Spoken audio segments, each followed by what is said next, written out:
Guys, এখন বাজে রাত 10টা 9, বুঝছো? কিন্তু আমি সুন্দর করে সবগুলো আনলাম, দেখো রেখে দিলাম। কিন্তু আমার তো রুমে থেকে 3 জন। আমার ডিউটি সকাল 9টা থেকে 7টা পর্যন্ত সন্ধ্যা। আরেকজনের ডিউটি হলো সকাল 10টা থেকে সন্ধ্যা 7টা পর্যন্ত 2জন। আরেকজন থাকে, সবাই তো কাজ করে, তাই তো ব্যাচেলার লাইফ। ওনার ডিউটি হলো সকাল 9টা থেকে 8টা পর্যন্ত। কিন্তু এখন বাজে 10টা, সবগুলো আমি ঠিক মতো রেখে বসে আছি, তার জন্য ওয়েট করতেছি।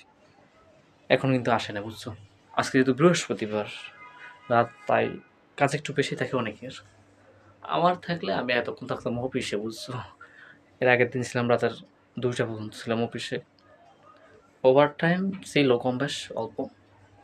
তারপর রাতে কাজ করাটা একটা মজা আছে, শীতকালে, বুঝছো? রাতে একটা কাজ করাটা মজা আছে। এই পর্যন্ত ভিডিওটা।